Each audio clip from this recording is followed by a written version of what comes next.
हर हर महादेव। आज जो कहानी हम सुनने जा रहे हैं वो है गौतम की। एक बहुत ही मेहनती ड्राइवर जिसकी जिंदगी एकदम सही चल रही थी, जब तक कि उसकी अपनी ही सफलता उसके लिए एक भयानक अभिशाप नहीं बन गई। चलिए देखते हैं कि कैसे एक कामयाब इंसान की खुशहाल जिंदगी में एक गहरा, डरावना अंधेरा छा गया। कहानी की शुरुआत होती है बस इस एक सवाल से। एक ऐसा सवाल जिसमें मिठास नहीं, जहर था। ये शब्द थे एक रिश्तेदार के, जो गौतम की तरक्की से जलता था और कहते हैं बस उसी पल बुरी नजर लग गई। सोचिए, एक मामूली सा सवाल, लेकिन उसके पीछे की जलन ने सब कुछ बदल कर रख दिया। तो गौतम की कहानी क्या थी? देखिए, सालों तक बेचारे ने बहुत मेहनत की और फिर जाकर कहीं उसने अपनी एक वैन खरीदी थी। और बात है जनवरी 2024 की। शादियों का जबरदस्त सीजन चल रहा था और गौतम का काम और एक रॉकेट की तरह चल पड़ा था। उसकी गाड़ी हर रोज बुक होती थी। वो बहुत खुश था, लेकिन उसे ये नहीं पता था कि उसकी यही खुशी किसी की आंखों में बुरी तरह से चुभ रही थी। अब आगे बढ़ने से पहले ये समझना जरूरी है कि ये बुरी नज़र आखिर है क्या। ये आप जानती हैं, एक ऐसी मान्यता है जो दुनिया भर की कई संस्कृतियों में है कि अगर कोई आपसे जलता है तो उसकी वो जलन, वो ईर्ष्या भरी नज़र आपकी अच्छी भली किस्मत को तबाह कर सकती है। और गौतम की कहानी में ये सिर्फ कोई कहावत नहीं थी, ये एक कड़वी सच्चाई बनने वाली थी। तो उस रिश्तेदार के वो शब्द बोलने के कुछ ही समय बाद पहली अजीब चीज हुई। गौतम की गाड़ी, जो भाई हमेशा चकाचक साफ रहती थी, उसमें अचानक से एक बहुत तीखी जलने वाली बदबू आने लगी, जैसे कोई अंदर बैठ के सिगरेट पी रहा हो। उसने सब खिड़की दरवाजे खोले, परफ्यूम छिड़का, पर कुछ नहीं हुआ। ये तो बस एक इशारा था, एक शुरुआत थी। और बस यहां से तो चीजें हाथ से निकलने लगीं। एक के बाद एक ऐसी डरावनी घटनाएं हुईं जिन्होंने गौतम को अंदर तक हिलाकर रख दिया। और अब ये अनुभव सिर्फ गौतम तक ही सीमित नहीं रहा। एक दिन जब वो शादी के लिए गाड़ी सजवा रहा था, तो जो आदमी फूल लगा रहा था वो अचानक चीख पड़ा। उसने कहा कि पीछे की सीट पर एक दूल्हा दुल्हन बैठे हैं और गौतम का नाम लेकर पूछ रहे हैं। पर जैसे ही गौतम ने मुड़कर देखा, सीट एकदम खाली थी।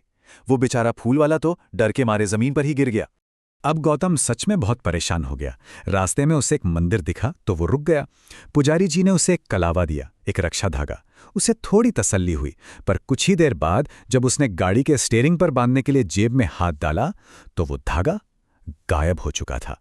सोचिए जरा, जैसे किसी ने उसकी सुरक्षा का वो आखिरी कवच भी उससे छीन लिया हो। और फिर ये हुआ जो बहुत ही अजीब था। अपनी गाड़ी की डिग्गी साफ करते हुए उसकी नजर पड़ी इंसानी बालों के गुच्छों पर।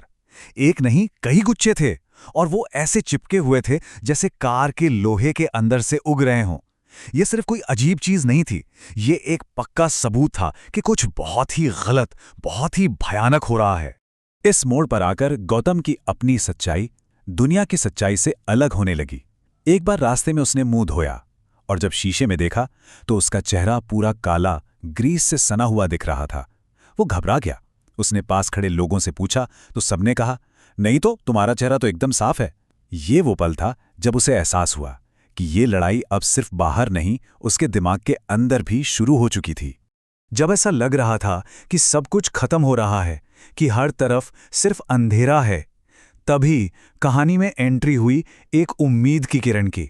एक बुजुर्ग महिला, अम्मा जी, जो उसकी गाड़ी में सफर कर रही थीं। उन्होंने गौतम की हालत देखी और वो सब कुछ समझ गईं।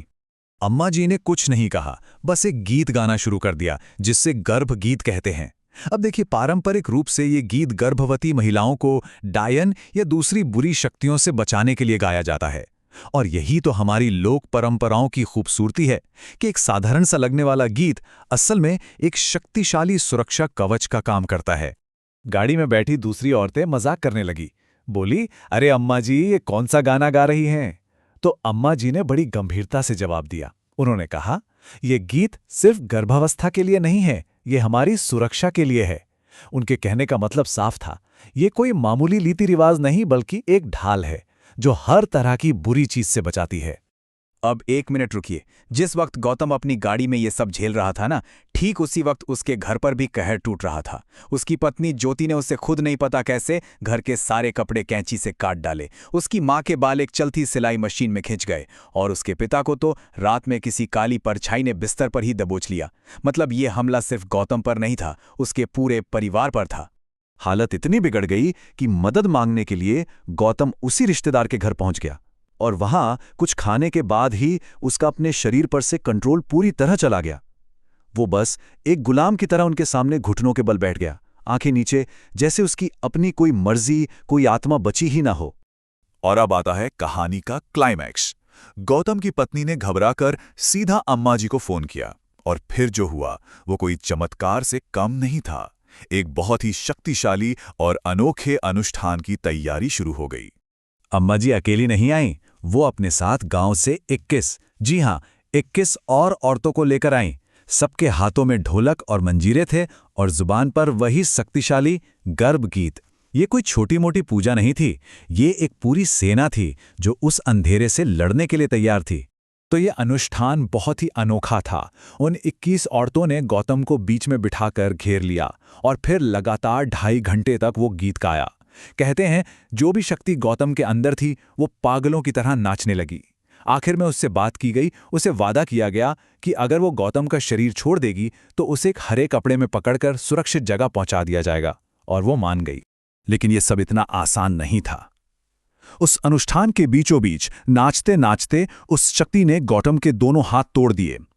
ये उस बुरी ताकत का एक भयानक प्रदर्शन था कि वो कितनी शक्तिशाली है।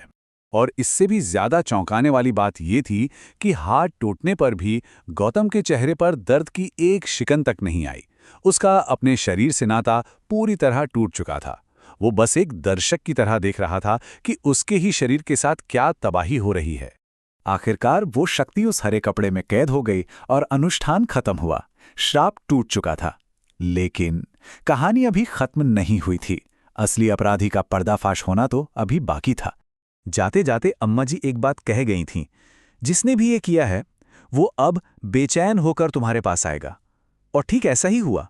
उनके जाने के मुश्किल से 15 मिनट हुए होंगे कि दरवाजे पर दस्तक हुई। और कौन था? वही रिश्तेदार। वो कहने लगी कि उसका सारा दूध अचानक उबलकर बह गया और क्या थोड़ा दूध मिल सकता है। ये एक पुराना संकेत माना जाता है कि जब किसी का किया कराया टूटता है तो ऐसा ही होता है। अपराधी खुद ब खुद सबके सामने आ चुका था। तो इस पूरी अविश्वसनीय कहानी से हमें क्या पता चलता है? पहली बात कि ईर्ष्या और बुरी नजर की ताकत को कभी कम नहीं आंकना चाहिए। दूसरी कि हमारी पुरानी लोक परंपराओं में आज भी गहरे रहस्य और सुरक्षा के तरीके छिपे हैं।